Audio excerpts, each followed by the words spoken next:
I'm Sarah Mitchell, 34, and I spent my entire life believing my father was a fraud. Every family gathering, Dad would tell the same story: secret missions in Vietnam, classified operations he claimed he couldn't discuss, medals he said were locked away in government vaults. My siblings and I would exchange knowing glances, rolling our eyes at what we thought were elaborate fantasies from a man desperate to seem important. Dad's war stories are all made up. My brother Jake laughed at last year's Thanksgiving, and we all nodded in agreement. Dad just smiled sadly and changed the subject like he always did. But when Dad passed away 3 months ago, I found a locked box in his attic. Inside were documents marked Declassified and a purple heart I'd never seen before. The papers detailed operations that matched his stories word for word, stories I'd dismissed as fiction my entire life. What I discovered next would shatter everything I thought I knew about the man who raised me, and force me to confront the terrible price of our disbelief. I can still see that old camcorder tape from Thanksgiving 2019, the one my sister Emma found when we were cleaning out Dad's house. None of us remembered him recording it, but there it was, our entire family gathered around the dinner table, Dad telling one of his Vietnam stories while we barely concealed our eye rolls. So there I was, deep in enemy territory, Dad had said, his voice steady and sure. My unit was pinned down, radio dead, and I had to make a choice: stay hidden and let those boys die, or risk everything to get them out. Jake had snorted into his mashed potatoes. Here we go again? Emma had whispered something to her husband that made him smirk. Even I, the oldest, had felt that familiar mix of embarrassment and annoyance. Dad was at it again, spinning his tales of heroism that felt so far removed from the quiet man who delivered mail for 30 years. The thing about war, Dad continued, seemingly oblivious to our reactions, is that it changes you in ways you can't explain to people who weren't there. Sometimes you do things you never thought you could do. It's like, what, Dad? Jake had asked, his tone dripping with barely contained sarcasm. What exactly did you do? Dad had paused then, his fork halfway to his mouth. For a moment, something flickered across his face: pain, maybe, or regret. But then he'd simply shrugged. Things I can't talk about. Classified, you know? That's when Jake had laughed. Dad's war stories are all made up. Come on, classified? You were just a regular soldier, not some secret agent. The rest of us had chuckled along, and Dad had gone quiet. He'd finished his dinner in silence, helped Mom clear the table, and never brought up Vietnam again that night. Or any other night. After that, actually, that Thanksgiving was the last time he ever told one of his stories. Watching that tape now, I see what we missed. The way his shoulders sagged when Jake laughed, the way his hands trembled slightly as he set down his fork, the way he looked at each of us, as if memorizing our faces. Before he retreated into himself, we thought we were protecting ourselves from embarrassment. Instead, we were crushing the man who'd given us everything. The man we thought we knew was Robert Mitchell, postal worker. Every morning at 5:30 a.m., he'd put on that same blue uniform, pressed, clean, unremarkable. He'd kiss Mom goodbye, grab his lunch from the counter, and head out to deliver mail to the same routes he'd walked for 3 decades. His uniform still hangs in the closet, and I found myself staring at it for the longest time after the funeral. The fabric is worn thin at the elbows, faded where his mailbag rubbed against his shoulder. There's a small tear near the pocket where he caught it on Mrs. Henderson's gate, the same Mrs. Henderson, who came to his funeral and told me how he'd always taken extra care with her grandson's birthday cards. This was the Dad I knew. Quiet, gentle, the kind of man who'd spend his Saturday mornings fixing neighbors' mailboxes without being asked. He never raised his voice, never demanded attention. Never talked about himself unless we asked, and, even then, his answers were brief, humble. Just doing my job, he'd say when people thanked him for going above and beyond. Nothing special about it. But that's the thing about Dad. He made the ordinary seem extraordinary through his kindness. He knew every dog on his route by name, carried treats in his pocket for them. He'd remember which houses had elderly residents and check on them during his deliveries. When the Johnsons' little girl was in the hospital, he'd make sure to deliver her get well cards first thing in the morning. The war stories felt so foreign coming from this man. Here was someone who apologized when he accidentally stepped on An aunt who cried during sad movies who'd never hurt a fly. How could this gentle soul be the same person who claimed to have been in firefights and covert operations? It didn't make sense. The disconnect was too vast, so we decided it didn't make sense because it wasn't true. We convinced ourselves that. Dad's stories were his way of feeling important, of adding excitement to what he saw as a mundane life. We thought we were being understanding, even protective of his need to fantasize. Let him have his stories, Mom would say when we'd complain. About his tales, they're not hurting anyone. But we were wrong about that too. They were hurting someone. They were hurting him every time we dismissed him. Every time we shared those knowing looks. Every time we treated his truth like fiction. The man in that postal uniform was real. But so was the soldier he'd been before any of us were born. We just never bothered to see how both could exist in the same person. 3 weeks after the funeral, I finally worked up the courage to go back to Dad's house. Mom had moved in with Emma temporarily, unable to bear the silence that filled every room. The house felt hollow without Dad's presence, without the soft sound of his morning coffee routine, or the gentle hum of his evening news programs. I started with the easy stuff: clothes for donation, books for the library, kitchen items Mom didn't need. But it was the personal things that stopped me cold. His reading glasses on the nightstand, still folded exactly how he'd left them. The bookmark in his paperback thriller, marking a page he'd never finish. The coffee mug in the sink, still bearing the faint ring of his last cup. The attic was my final task, the one I'd been avoiding.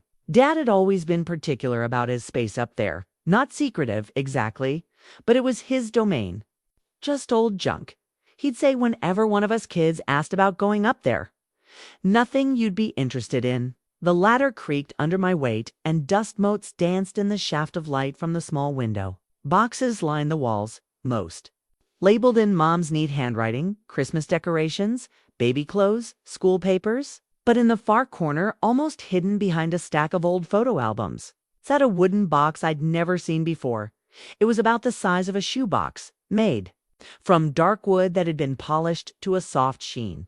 No label, no indication of what was inside. A small brass lock held it shut, and for a moment I hesitated. This felt different from the other things. This felt private, but curiosity won. I carried the box downstairs and found a small screwdriver. In Dad's toolbox, the lock was old and it gave way easily. Inside, wrapped in tissue paper that had yellowed with age, was a purple heart. The metal was pristine, its purple ribbons still vibrant, the gold edges gleaming despite the decades. Beneath it were papers, official documents with government seals, marked classified and declassified in bold red stamps. My hands were shaking as I lifted the first document. It was a military report, dated 1969, detailing a covert operation in Vietnam.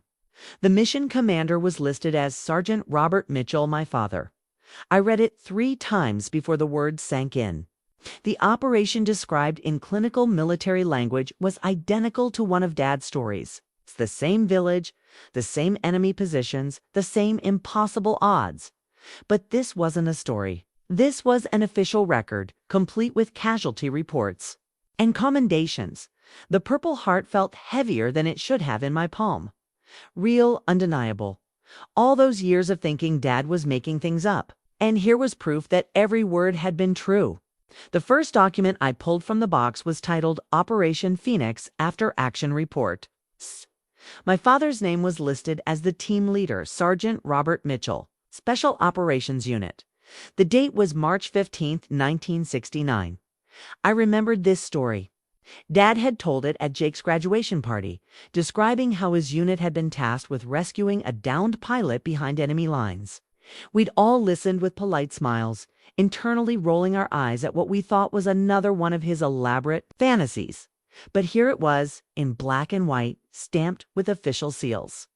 The report detailed how Sergeant Mitchell had led a 5-man team through hostile territory to reach the crash site. The pilot, Captain James Morrison, had been injured but alive, surrounded by enemy forces moving in on his position. Sergeant Mitchell demonstrated exceptional leadership under fire, the report stated.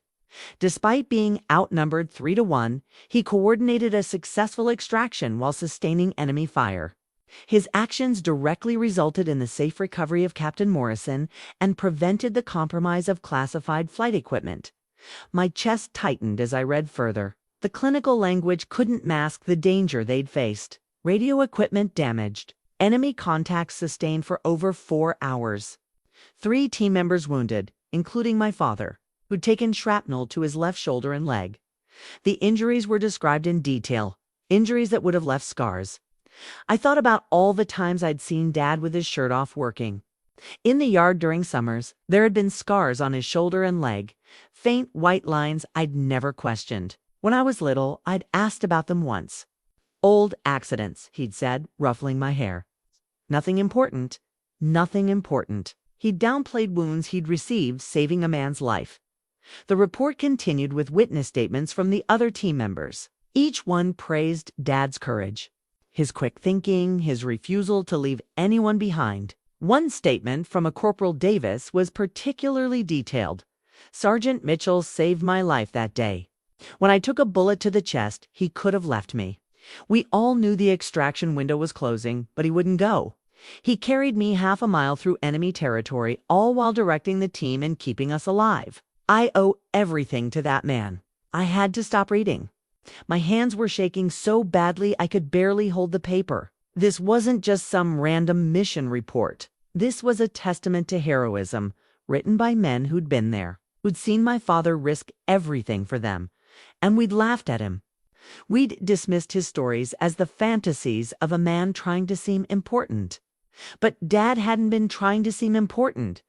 He'd been sharing the most significant experiences of his life with the people he loved most. And we'd rejected them. We'd rejected him. The weight of our disbelief settled on me like a stone. How many times had he tried to tell us who he really was? How many times had we silenced him with our skepticism? I thought about that last Thanksgiving. The way his face had closed off when Jake laughed. The way he'd never told another story after that. We'd broken something in him that day. And now he was gone, and I could never take it back. I called Jake first, my fingers trembling as I dialed his number. The phone rang 3 times before he answered, his voice thick with sleep. "Sarah, it's barely 7 in the morning. What's wrong? I need you to come to Dad's house now and bring Emma." "Why? What's going on?" I stared at the documents spread across Dad's kitchen table, at the Purple Heart gleaming in the morning light. How could I explain this over the phone? How could I tell my brother that everything we thought we knew about our father was wrong? I found something. Something about Dad's military service. "I need you both to see this." Jake's laugh was bitter. "Come on, Sarah, not you two. 'Kay? Are you really going to start believing his stories now that he's gone? 'Kay? Please, just come. Trust me on this." There was a long pause. "Fine, but I'm not driving over there to look at some fake medals Dad bought on eBay. Just come. Both of you." I hung up and immediately called Emma. She was more receptive, probably because she'd always been the gentler one, the one who felt guilty about our treatment of Dad even when we thought he was lying. "I'll be there in an hour," she said after. I explained that I'd found something important. "Should I bring the kids?" "No, just you and David. This is family stuff." The next hour felt like the longest of my life. I paced Dad's kitchen, reorganizing the documents, trying to prepare myself for my siblings' reactions. Part of me worried they'd refuse to believe the evidence even when confronted with it. We'd been so certain of Dad's deception for so long that accepting the truth would mean admitting we'd been wrong about him for decades. It would mean admitting we'd failed him. Emma arrived first, her face puffy from crying.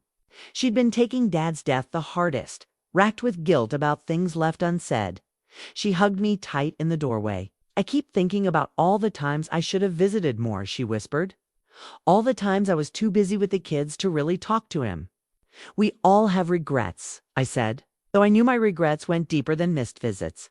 Jake arrived 20 minutes later, David trailing behind him, looking uncomfortable. Jake had Dad's stubborn streak, his jaw set in that familiar way that meant he was ready for an argument. "'Kay, Sarah, show us these mysterious documents that are going to change everything." I gestured to the kitchen table where I'd laid everything out. The Purple Heart sat in the center, surrounded by the official reports. Ass. Jake approached skeptically, but I saw the moment his expression changed. The moment he realized these weren't reproductions or forgeries. These were real government documents with real seals, real signatures. Where did you find these? Emma asked, her voice barely above a whisper. In a locked box in the attic. Hey, Dad hid them away. Never showed them to anyone. Jake picked up the Purple Heart, turning it over in his hands. Looks ... real. It is real, Jake, all of it. Every story Dad told us. Every mission he described, it's all documented right here. Jake set the Purple Heart down carefully, as if it might shatter. This doesn't make sense. Dad was just a regular soldier.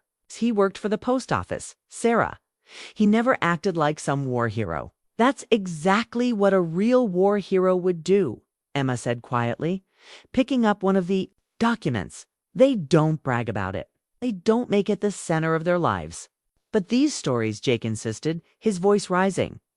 They were so detailed, so dramatic, they sounded made up. They sounded detailed because they were real, I said. Look at this report, Jake.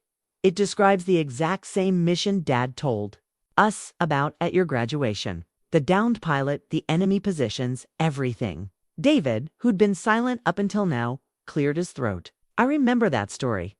Your dad was really specific about the terrain, the weather conditions. I thought it was odd at the time. Most people making up stories don't include those kinds of details. Jake was reading the Operation Phoenix report now, his brow furrowed. In concentration. I watched his face change as he processed the information, as the reality of what we'd done to Dad began to sink in. Jesus Christ, he whispered. We laughed at him. We actually laughed at him. Emma was crying now, quiet tears streaming down her face. He saved people's lives, and we treated him like he was some pathetic old man living in a fantasy. There's more, I said, pulling out another document. This one was a commendation letter, praising Dad's leadership and courage during multiple operations. He led over 20 successful missions. 20, Jake. Men came home to their families because of him. Jake's face was pale.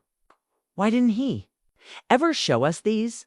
Why didn't he prove it? Because he shouldn't have had to, Emma said fiercely. We should have believed him. We should have trusted him.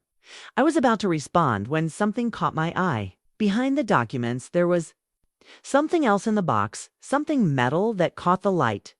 I reached in and pulled out a set of dog tags. The tags were worn smooth from years of wear, the metal tarnished but still readable. Mitchell Robert J., followed by a service number and other military identifiers. But it was the blood type that made my breath catch a positive, the same blood type Dad had always told us he had. His dog tags, I whispered, holding them up. Jake took them from me, his hands shaking. The metal was warm from being in the box, and I could see him turning them over and over, feeling their weight. These are real, he said, his voice breaking. These are actually his dog tags. He wore these, Emma said, reaching out to touch them. He was 19 years old, probably scared out of his mind, and he wore these into combat. The room fell, silent except for the sound of Emma's quiet sobs. We all stood there, staring at those dog tags, finally understanding what we'd lost. Not just our father, but the chance to know him as he really was.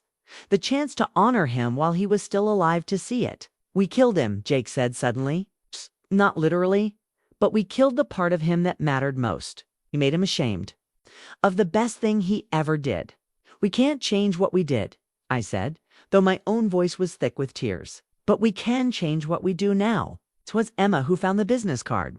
She was going through the documents more carefully, looking for any clue about Dad's service, when she pulled out a small, weathered card that had been tucked between two reports. Colonel James Henderson, U.S. Army, retired, she read aloud. There's a phone number. The card was old, the edges worn soft from handling. On the back, in Dad's familiar handwriting, were the words, "My commanding officer." A good man.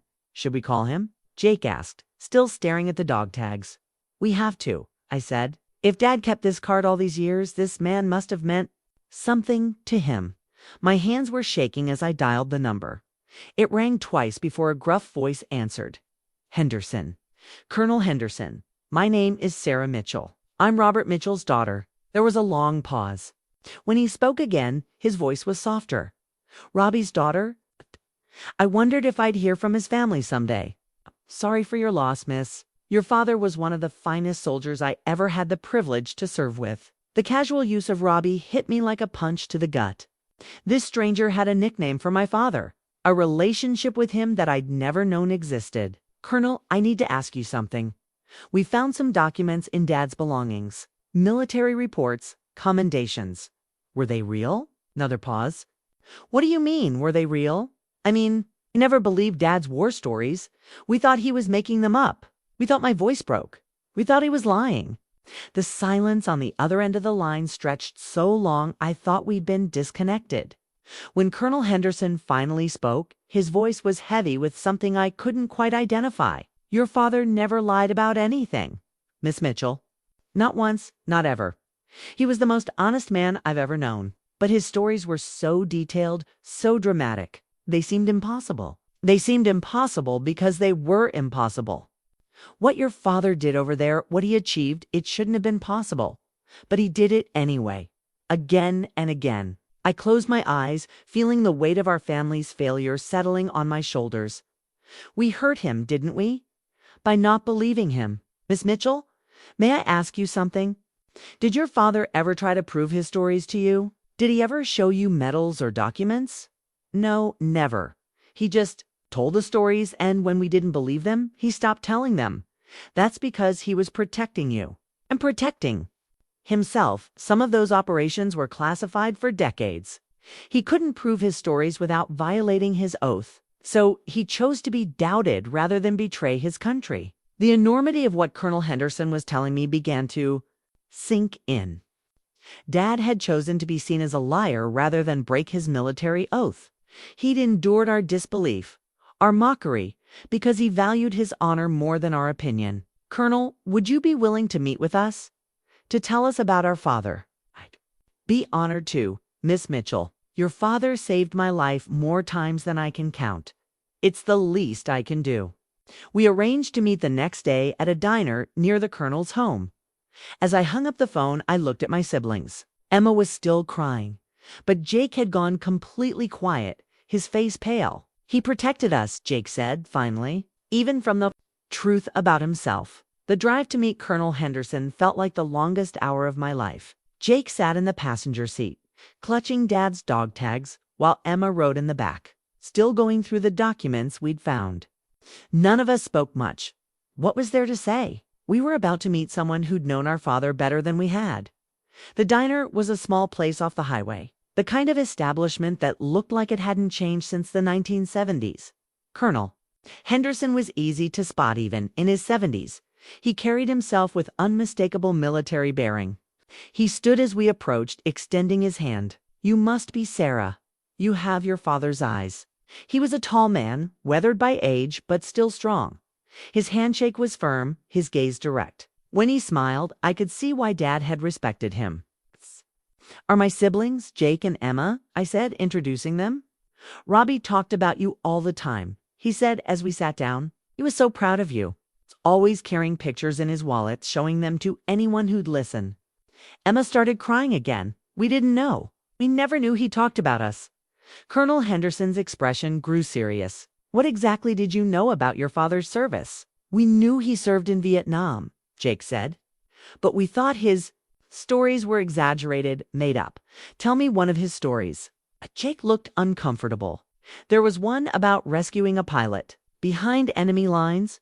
He said his unit was outnumbered, that he had to lead them through hostile territory to get this guy out." "Captain Morrison," Colonel Henderson said immediately. "Your father never told you the pilot's name, did he?"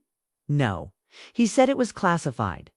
Colonel Henderson reached into his jacket and pulled out a photograph. It was black and white, showing a group of young soldiers in combat gear. In the center, looking impossibly young, was my father. "That's your dad," the colonel said, pointing to the figure in the photo. "And that's me. And that's the rest of our unit." This was taken 2 days before the Morrison rescue. I stared at the photo. Dad looked so young, so serious. But his eyes were the same eyes I'd grown up with. The same gentle expression I remembered from childhood. He was 21 when this picture was taken. Colonel Henderson continued, the youngest team leader in our unit. But he was. The best men twice his age looked up to him. Why? Emma asked. What made him so special? He never left anyone behind, not once. In 3 years of combat, Robbie never lost a single man under his command. Do you know how rare that is? Do you know what kind of skill and courage that takes? Jake was studying the photo intently. He looked scared. He was scared. We all were. But being scared doesn't make you a coward. It makes you human. And your father was the most human person I ever knew. He felt everything, every loss, every close call, every time he had to make an impossible choice. But he never let that fear stop him from doing what was right. Colonel Henderson pulled out another photo. This one showing Dad receiving a medal. From a general. This was after the Morrison rescue. Your father was awarded the Silver Star for that mission. He turned it down. He turned it down, I asked, shocked. Said he was just doing his job. Said the real heroes were the men who didn't make it home. The colonel's voice grew thick. That's the kind of man your father was. He had more medals than he knew what to do with, but he never thought he deserved them. I thought about the purple heart hidden in that box, the commendations Dad had never shown us. He'd turned down recognition, downplayed his heroism, carried his pain in silence. We failed him, Jake said quietly. We completely failed him. Colonel Henderson looked at each of us in turn. Your father never felt like you failed him. You want to know what he told me the last time I saw him? He said his greatest accomplishment wasn't anything he did in the war, was raising 3 children who were kind, successful, and happy. He said he'd trade every medal for the pride he felt. Watching you grow up. The weight of that statement settled over us. Even after we'd rejected his stories, dismissed his experiences, Dad had still seen us as his greatest achievement. Colonel Henderson ordered coffee and seemed to gather his thoughts before continuing. There's something else you need to know. About your father. The Morrison rescue was just one mission. Robbie led over 30 successful operations during his tour. Some of them remained classified until just a few years ago. He pulled out a manila folder that had been sitting beside him. I brought copies of his complete service record. The Pentagon finally declassified most of it in 2018. I've been carrying these around, hoping someday I get to show them to his family. The folder contained dozens of documents, mission reports, commendations, witness statements from fellow soldiers. Each one painted a picture of a man who'd repeatedly risked his life for others, who'd made impossible decisions under unimaginable pressure. This one, Colonel Henderson said, pointing to a particularly thick report, was his final mission, the one that ended his tour early. The document was titled Operation Steel Rain Final Report. It was dated August 12, 1970. I began reading, my heart sinking with each paragraph. Dad's unit had been tasked with extracting a reconnaissance team that had been compromised, deep in enemy territory. The team had valuable intelligence about enemy troop movements, but they were surrounded and running out of ammunition. The extraction site was a hot LZ, Colonel Henderson explained, landing zone under heavy fire. Most commanders would have called it off, waited for better conditions. But those boys would have been dead by morning if we waited. According to the report, Dad had volunteered to lead the rescue mission, even though he was scheduled to rotate home the following week. He'd been in country for 13 months, had completed his tour, but he couldn't leave knowing men were trapped. Could have gone home, Jake said, his voice barely above a whisper. He could have.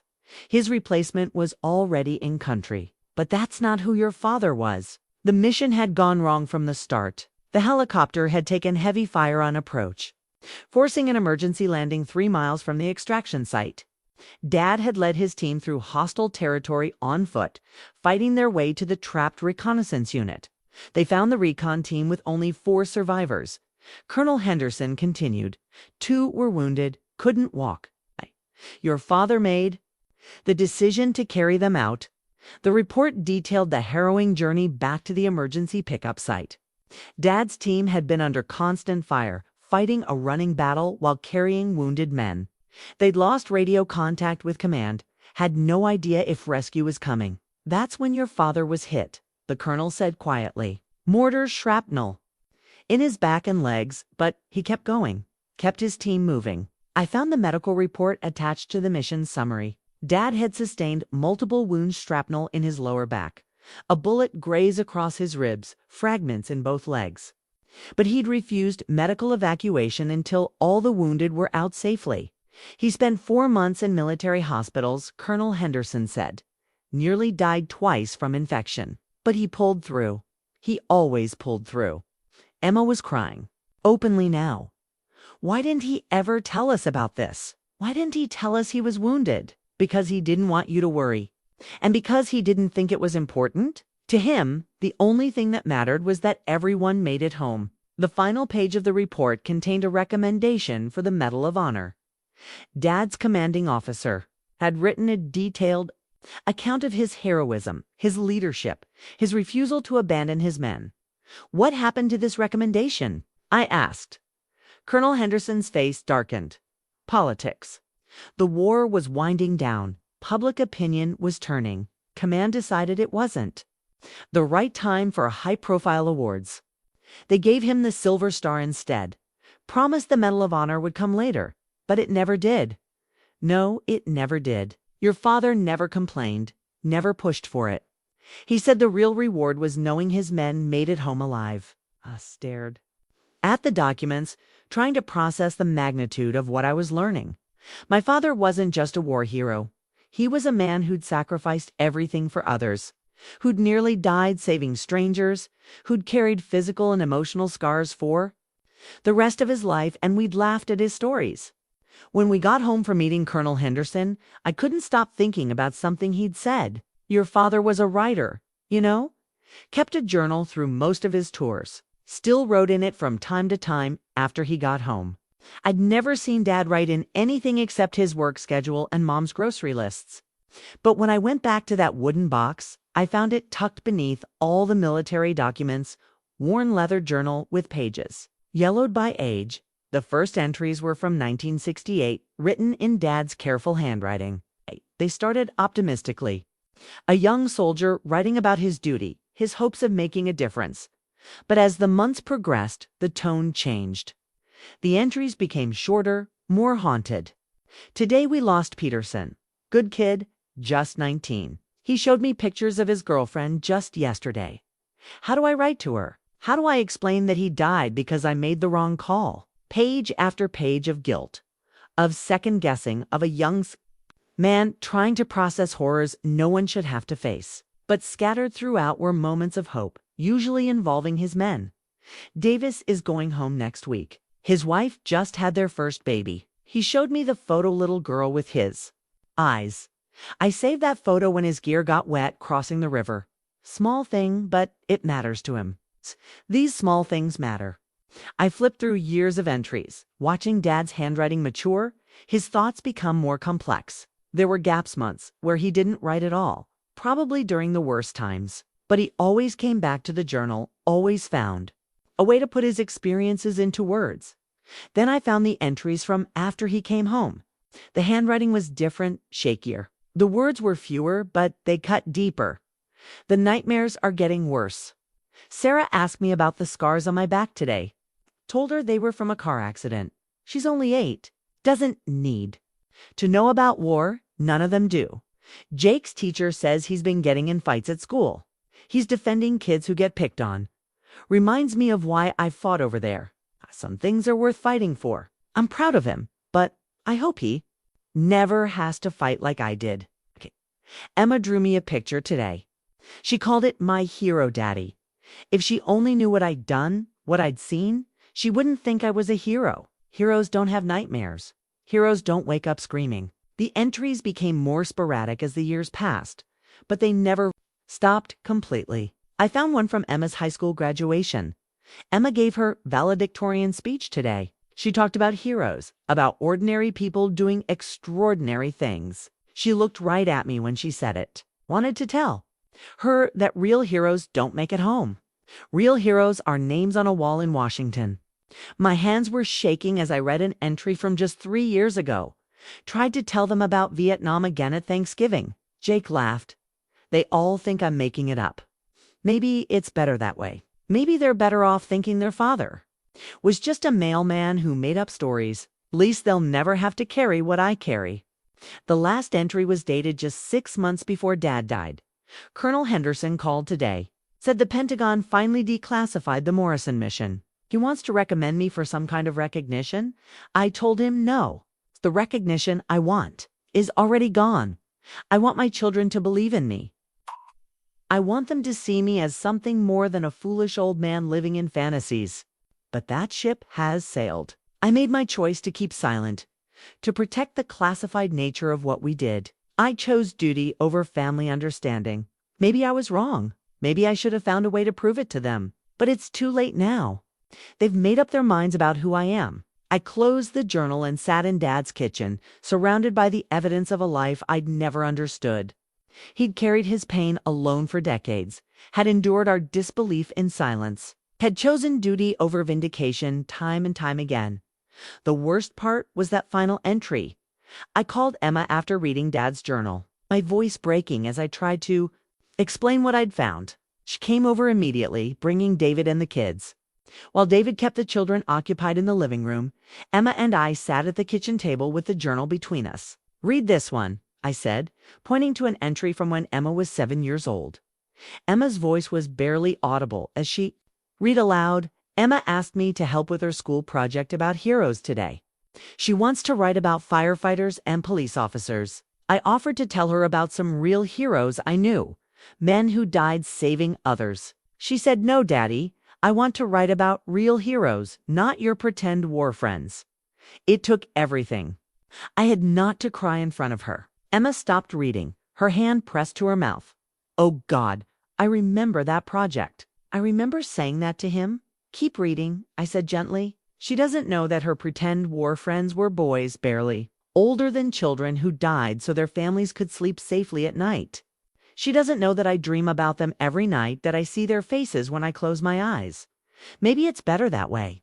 Maybe innocence is a gift I can give her." Emma broke down completely then. She pulled out her phone and showed me something I hadn't seen in years, a crayon drawing she'd made in 2nd grade. It was a stick figure in army clothes, with my hero Daddy written across the top in a child's shaky handwriting. "I found this in my old room at Mom's house," she sobbed. "I was going to throw it away, but something stopped me. I used to believe he was a hero, Sarah, when I was little, before we got too smart, too cynical. I used to think Dad was the bravest man in the world." "You were right," I said. "You were right all along." Emma wiped her eyes and continued reading the journal. "Listen to this one from my wedding day. Emma looked beautiful today. When she danced with me, she told me I was her first hero. Past tense. I used to be her hero before she grew up and realized her father was just an ordinary man with an extraordinary imagination. I'm grateful she at least remembers when she believed in me. But I did believe in him," Emma whispered. "Part of me always did. It's why it hurt so much when the stories seemed impossible. I wanted them to be true." She flipped through more pages, finding entries about Jake, about me, about all the small moments that had meant everything to Dad but nothing to us. Birthday parties where he'd tried to share stories of courage. Father's Day conversations where he'd attempted to pass on lessons learned in war. Graduations where he'd wanted to tell us about the young men who'd never gotten their own chances to graduate. "Here's one about you," Emma said, pointing to an entry from my college graduation. "Sarah made Dean's List again. She's going to be a teacher, going to shape young minds. I'm so proud of her." I wanted to tell her about the teacher I met in Vietnam, a young woman who risked her life running a school for orphans. I thought Sarah might find inspiration in that story, but I didn't. I knew she'd just think it was another one of Dad's tall tales. I remembered that graduation day. Dad had seemed unusually quiet during the celebration dinner. I'd assumed he was just tired, maybe feeling overshadowed by my academic achievements. I'd never imagined he was carrying stories that might have inspired me. Stories he couldn't share because I wouldn't believe them. Emma found the most heartbreaking entry. Near the end, "Sometimes I wonder what would have happened if I'd been a different kind of father. If I'd been more demanding, more insistent about respect, if I'd forced them to listen, to believe. But that's not who I am. I've seen enough forced compliance, enough fear-based obedience. If I wanted my children to love me for who I was, not fear. Me for what I'd done. I chose love over respect. I chose their comfort over my validation. I think it was the right choice, even if it hurts. Jake's reaction to Dad's journal was different from Emma's tears or my shock. When I showed him the entries, when he read Dad's words about us, about his pain, Jake just got angry. Not the explosive kind of anger that burns hot and fast, but the cold, deep anger that settles in your bones and changes you. "This is bullshit," he said, throwing the journal down on Dad's kitchen table. "This is absolute bullshit." "Jake, no. Sarah, don't try to make me feel better about this. We destroyed him, spent 30 years destroying our own father. And for what? Because his stories seemed too dramatic. Because we were too sophisticated to believe our dad might have actually done something important." He started pacing Dad's kitchen, his hands clenched into fists. You know what the worst part is? I was jealous. I was jealous of his stupid made-up war stories. "What do you mean?" Jake stopped pacing and pulled something out of his wallet, a folded piece of paper, worn soft from handling. He handed it to me without looking at it. It was a rejection letter from the Marine Corps, dated 15 years ago. "Applicant fails to meet physical standards due to childhood asthma and vision deficiency." "I tried to enlist," Jake said quietly. "Right after college, wanted to serve, wanted to do something that mattered. Kate turned me down flat. So there I was, working in an office, pushing papers, while Dad told these incredible stories about heroism and sacrifice. Jake, you couldn't help having asthma. That's not the point. The point is that I resented him for having experiences I'd never have. I resented him for being the kind of man I thought I wanted to be. So when his stories seemed impossible, I was almost relieved. It meant I wasn't missing out on anything. It meant he was just as ordinary as me." He sat down heavily in Dad's chair, the one where Dad used to read his evening paper. "But he wasn't ordinary. He was extraordinary, and I couldn't handle it. So I convinced myself he was lying, and I convinced you and Emma too. I made us all accomplices in breaking him down. We all made that choice, Jake. It wasn't just you. But I was the worst. Remember last Thanksgiving? Remember what I said?" Did remember? Jake had been particularly cruel that day, had really laid into Dad about his fantasy war stories. He'd asked pointed questions, had demanded details Dad couldn't provide because they were still classified. He'd cornered Dad like a prosecutor, going after a lying defendant. "I destroyed him that day," Jake continued. "I saw it in his face, the moment when he just gave up, when he realized we'd never believe him no matter what he said. And I felt good about it, Sarah. I felt like I'd won something." Jake's voice broke then. What kind of son does that to his father? What kind of man takes pleasure in humiliating someone who loved him unconditionally? "A man who didn't know the truth," I said. "A man who didn't want to know the truth," Jake corrected. "Because deep down, I think I always knew. The details were too consistent, too specific. It's the way he'd get that faraway look when he talked about Vietnam.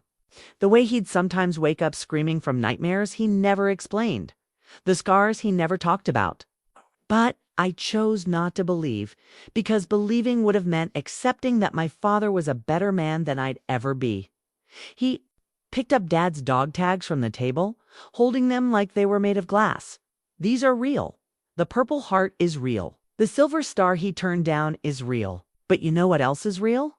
The fact that he died thinking his own children saw him as a fraud. Jake, we can't change what happened, but we can change what happens next. What's the point? He's gone, Sarah. We missed our chance to honor him while he was alive. Our chance to be the children he deserved." I understood Jake's anger because I felt it too. But under the anger was something else, a determination not to let Dad's sacrifice be forgotten, not to let his story end with our failure to believe him. "The point," I said, "is that other people need to know who he really was. The point is that his story doesn't end with us." The letters arrived 3 days later. I was sorting through Dad's mail, mostly bills and advertisements, when I found an envelope addressed in shaky handwriting. No return address, just a postmark from North Carolina. Inside was a handwritten letter from someone named William Chen. "Dear Mitchell family," it began. "I read about Robert's passing in the VFW newsletter. I served with your father in Vietnam, and I wanted you to know what kind of man he was. The letter went on to describe a mission where Dad had saved Chun's life, carrying him to safety after he'd been wounded. Chun had been trying to reach our family for years, but Dad had always deflected his attempts to share stories about their service together. Your father was modest to a fault, Chen wrote. He never wanted recognition, never wanted to be seen as special. But he was special. He was the kind of man who made everyone around him better, braver, more hopeful. Name. My eldest son Robert in his honor. That same day, 2 more letters arrived. Then for more. The day after that, word was spreading through the veteran community that Dad had passed, and men who'd served with him decades ago were reaching out to share their memories. Each letter revealed another piece of the man we'd never known. A story about Dad organizing Christmas packages for Vietnamese orphans. It's an account of him giving up his leave time to stay with a wounded soldier who had no family. A description of how he'd talked a desperate young Marine out of deserting, potentially saving the boy's life. Your father kept us all human, wrote a former corporal named Tommy Rodriguez. In the middle of hell, he reminded us what we were, fighting for not politics, not territory, but each other. He saved more than lives over there. He saved souls. By the end of the week, we'd received nearly 40 letters. Jake had stopped coming to work, spending his days at Dad's house reading. The testimonials from men whose lives Dad had touched. Emma had created a scrapbook, carefully preserving each letter, each memory. But it was the guest book from Dad's funeral that really opened our eyes. I'd barely glanced at it during the service, too consumed with grief to pay attention to who was attending. Now, reading through the names and comments, I realized how many people we'd overlooked. Colonel Henderson was there, along with dozens of other names I didn't recognize. Major Stevens, Sergeant First Class Martinez, Chief Petty Officer Johnson. Men who'd traveled from across the country to pay their respects to Robert Mitchell. There were also local names I did recognize. The mayor, the police chief, the principal of Emma's old elementary school. People from the community who'd known Dad not as a war hero, but as a good man who'd served quietly for decades. Your father never talked about his military service, the mayor had written, but his character showed through in everything he did. The way he treated people, the way he volunteered for community events, the way he raised his children. He was a true American hero, not because of what he did in war, but because of who he was in peace. The principal had written something that made me cry all over again. Mr. Mitchell came to our school every Veterans Day for 20 years. He never talked about his own service, just helped other veterans share their stories with the children. He said it was important for kids to understand that heroes come in all shapes and sizes.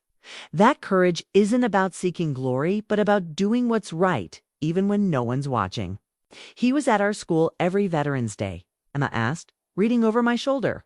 I never knew that. None of us knew, I said.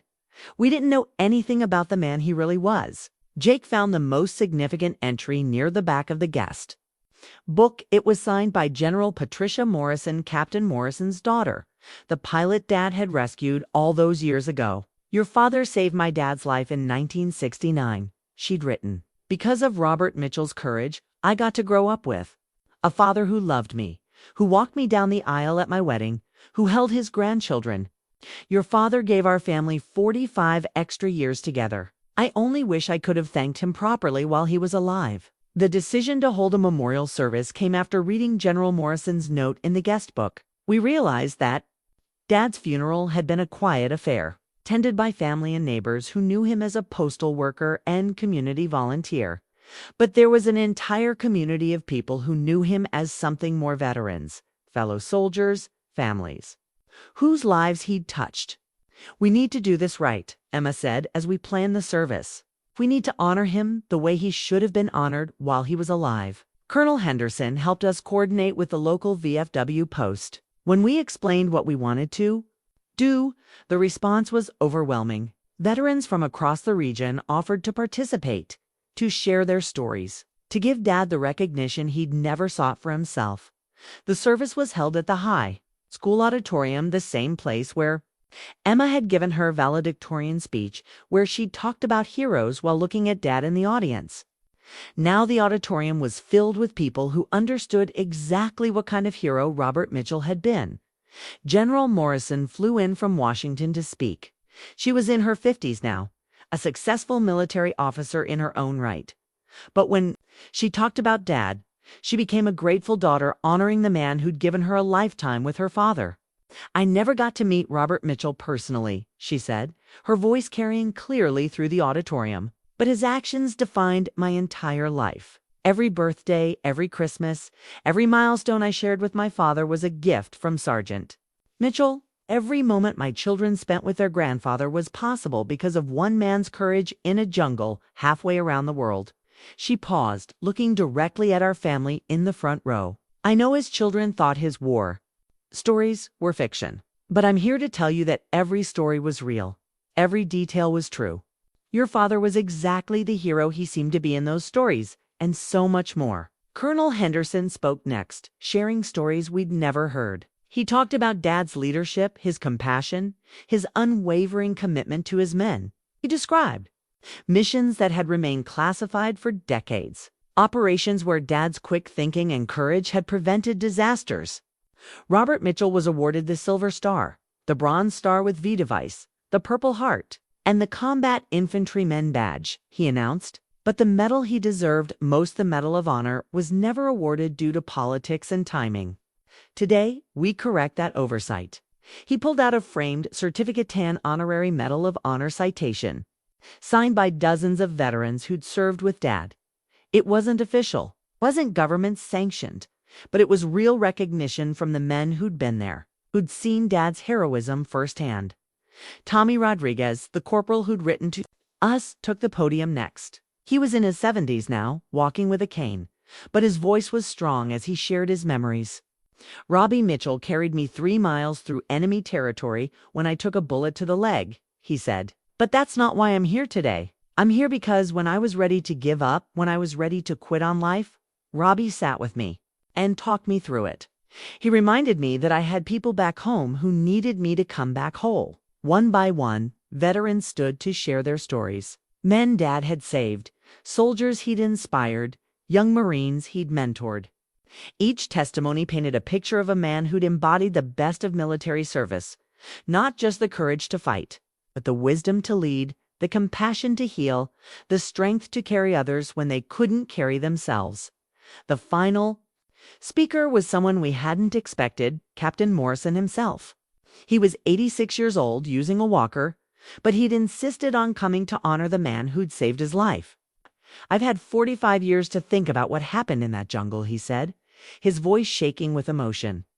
45 years.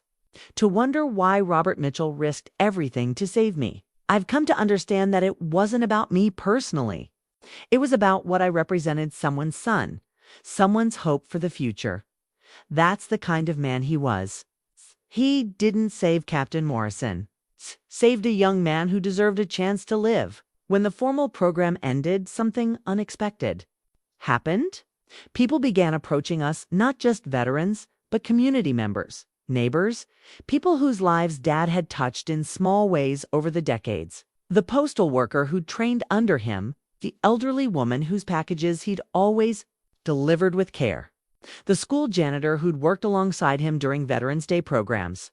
"Your father was a quiet hero," one woman told me. "He helped my family when my husband was deployed overseas, brought groceries, checked on us, never asked for anything. In return, I never knew about his military service, but it doesn't surprise me. He was just that kind of man." The decision to hold a memorial service came after reading General Morrison's note in the guest book. We realized that Dad's funeral had been a quiet affair, tended by family and neighbors who knew him as a postal worker and community volunteer. But there was an entire community of people who knew him as something more: veterans, fellow soldiers, families whose lives he'd touched. "We need to do this right," Emma said as we planned the service. "We need to honor him the way he should have been honored while he was alive." Colonel Henderson helped us coordinate with the local VFW post. When we explained what we wanted to do, the response was overwhelming. Veterans from across the region offered to participate, to share their stories, to give Dad the recognition he'd never sought for himself. The service was held at the high school auditorium, the same place where Emma had given her valedictorian speech, where she talked about heroes while looking at Dad in the audience.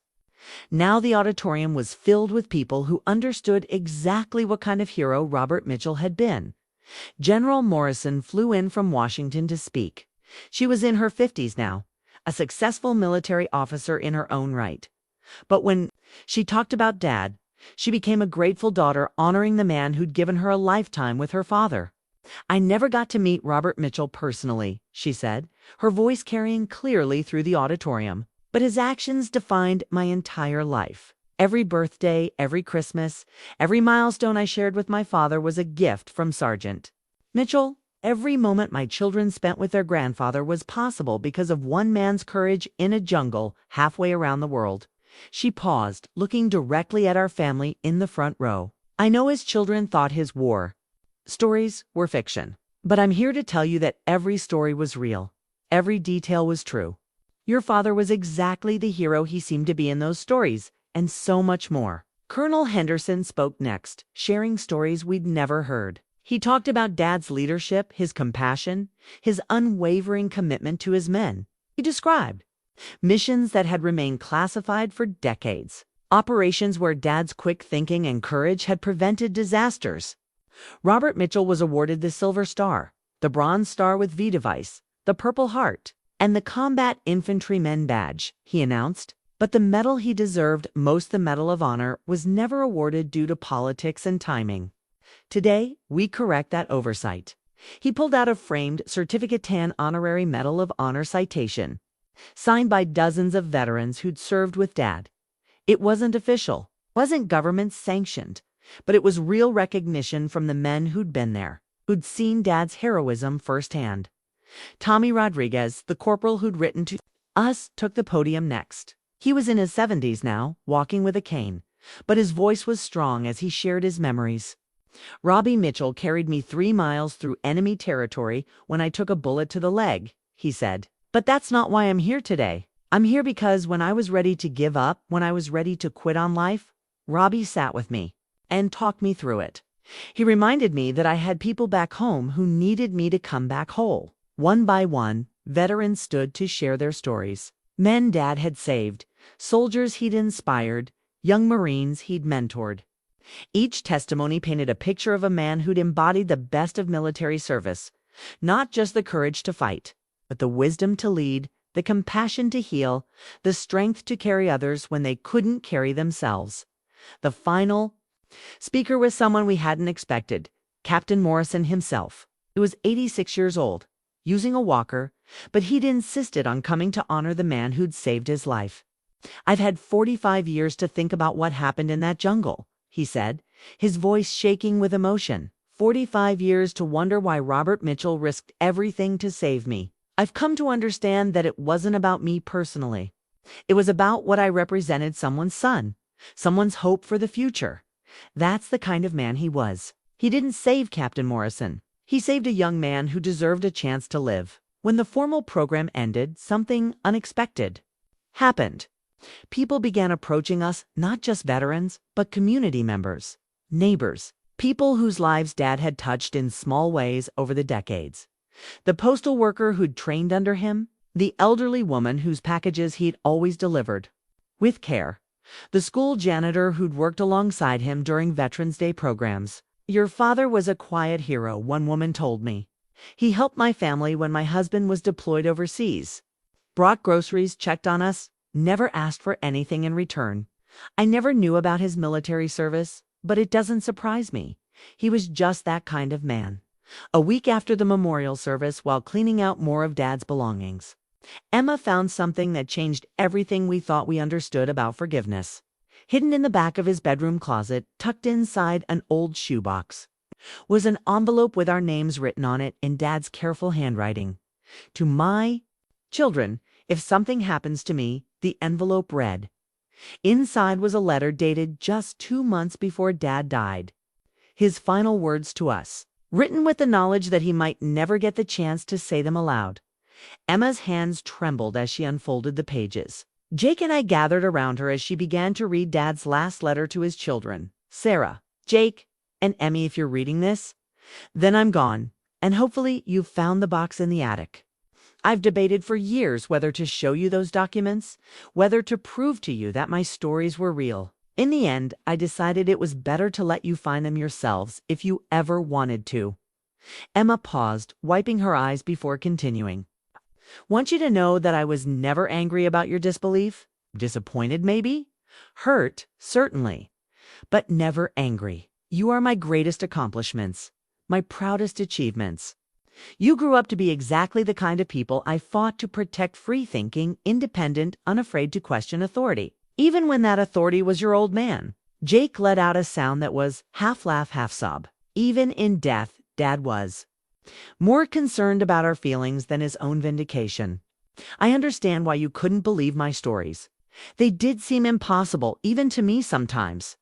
Young men doing extraordinary things under unimaginable pressure. It sounds like fiction because it should be fiction. No one should have to live through what we lived through. No one should have to make the choices we made. But here's what I need you to understand. Every story I told you was true, but they weren't the stories that mattered most to me. The stories that mattered were the ones I lived every day after I came home. Sarah taking her first steps. Jake learning to ride his bike. Emma singing in the school choir. Those were the stories worth telling, worth remembering, worth living. 4. Emma had to stop reading. She handed the letter to me, unable to continue through her tears. The war gave me purpose. I continued reading, but you 3 gave me peace. You gave me reasons to build instead of destroy, to heal instead of hurt, to love instead of fear. You think I was disappointed that you didn't believe my war stories? I was grateful. It meant you'd never lived in a world where such stories were necessary. The letter went on for several pages, Dad's words offering comfort and understanding we didn't deserve. He wrote about specific memories with each of us, moments that had meant everything to him but had seemed ordinary to us at the time. Do you remember when you were 12 and that bigger boy was picking on your friend Marcus? You stepped in to defend him, even though you were half the bully's size. I was so proud of you that day. You had the heart of a warrior without the need for war. That's exactly what I hoped for. Emma, your valedictorian speech about everyday heroes meant more to me than any medal I ever received. If you understood that heroism isn't about grand gestures, it's about small acts of kindness, repeated daily. You got it right, sweetheart. You always got it right. Sarah. Watching you become a teacher fulfilled every dream I had for the future. You chose to build up young minds instead of tearing them down. You chose education over destruction. You became everything I fought to preserve. Jake took over reading the final section. I know you feel guilty about not believing me. Please don't. Your disbelief was actually a gift. It meant you trusted me enough to be honest with me, even when that honesty hurt. It meant you saw me as a person, not a pedestal. It meant you were confident enough in my love to disagree with me. I forgive you completely for doubting my stories. Just as I hope you can forgive me for carrying the truth alone for so long. I chose duty over disclosure, honor over vindication. Maybe that was wrong. Maybe I should have found a way to share the burden instead of carrying it in silence. But know this. I have lived a full, meaningful life. I served my country. I loved your mother. I raised 3 incredible children. I have no regrets about the choices I made, the chances I took, the sacrifices that brought me home to you. Letter ended with words that would stay with us forever. You were not failures as children. You were successes as human beings. If you questioned, you challenged, you refused to accept things at face value. These are virtues, not flaws.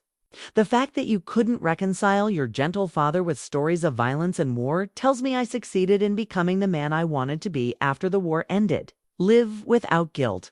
Love without reservation. Remember me not as a soldier, but as your father. That's the only legacy that matters. Oh, my love, Dad. 6 months after finding Dad's letter, stood in my living room arranging the final piece of our tribute to Hama custom-made display case that now held all of his military honors, documents, and photographs. The Purple Heart sat in the center, flanked by his other medals. His dog tags hung from a small hook, the metal worn smooth from decades of wear. The Honorary Medal of Honor occupied a place of honor at the top, but the most important item in the case wasn't military at all. It was a photograph from Emma's wedding day showing Dad dancing with her, both of them laughing. It's captured forever. He wasn't Sergeant Robert Mitchell, war hero. He was just Dad celebrating his daughter's happiness. The display case sat in my front hallway, where everyone who visited could see it. I'd become something of an informal curator of Dad's story, sharing his experiences with anyone who wanted to listen. Veterans would stop by to add their own memories. Neighbors would bring their children to learn about the quiet hero who'd lived among them. Jake had taken a leave of absence from his job to write Dad's biography. He'd interviewed dozens of veterans, researched military records, and was crafting a comprehensive account of Dad's service. Someone needs to tell his story properly, he'd said. Someone needs to make sure the next generation knows what kind of man he was. Emma had started a scholarship fund in Dad's name for children of military families. She'd also begun volunteering at the local VA hospital, reading to veterans and listening to their stories. Dad would have wanted us to honor all veterans, she'd explained. Not just him, but perhaps the most significant change was in how we talked about him. No longer did we refer to his alleged war stories or his supposed heroism. We spoke of his service with pride, his sacrifices with gratitude, his character with admiration. We'd become the children he'd always deserved, children who believed in him completely. The ripple effects of learning Dad's true story extended beyond our family. The local high school had invited me to speak at their Veterans Day assembly, where I shared Dad's story and the importance of listening to our veterans. The post office had dedicated a memorial plaque in his honor. The VFW had established an annual award for community service in his name. Most importantly, other families had reached out to share similar stories. Adult children who discovered their parents' hidden heroism too late. Veterans who'd been struggling with family members who didn't understand their experiences. Dad's story had become a catalyst for conversations that should have happened decades ago. I thought about this often as I maintained his memorial display. How many other Robert Mitchells were out there, carrying their truths in silence? How many families were missing opportunities to understand and honor their loved ones' sacrifices?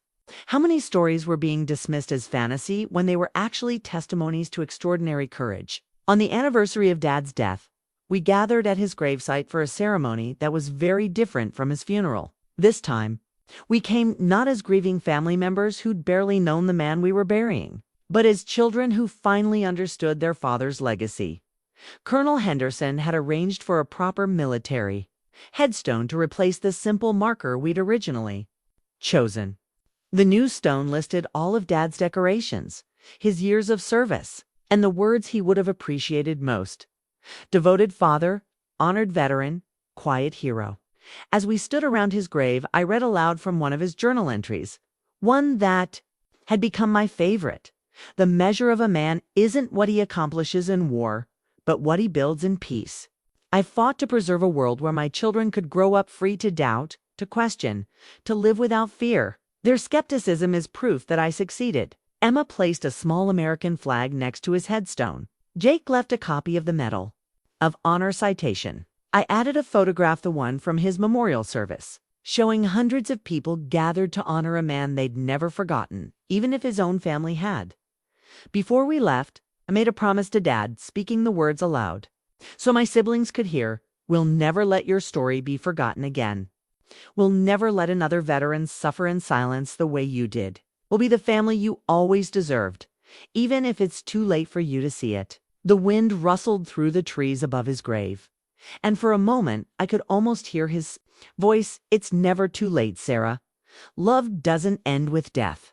Stories don't end with disbelief. Truth has a way of surviving, even when we're not ready to hear it." He was right, as he'd always been. Dad's truth had survived our disbelief, our skepticism, our failure to understand. It had waited patiently in that wooden box in the attic, ready for us to discover when we were finally ready to believe. And now that we knew the truth, we had a responsibility to share it, to honor it, to ensure that other families didn't make the same mistakes we had. Dad's legacy wasn't just his military service, it was the lesson. He taught us about the cost of disbelief and the power of truth. Some stories are too important to dismiss, even when they seem impossible, especially when they seem impossible. Because sometimes the most extraordinary truths come from the most ordinary people, and the greatest heroes are the ones who never asked to be called heroes at all.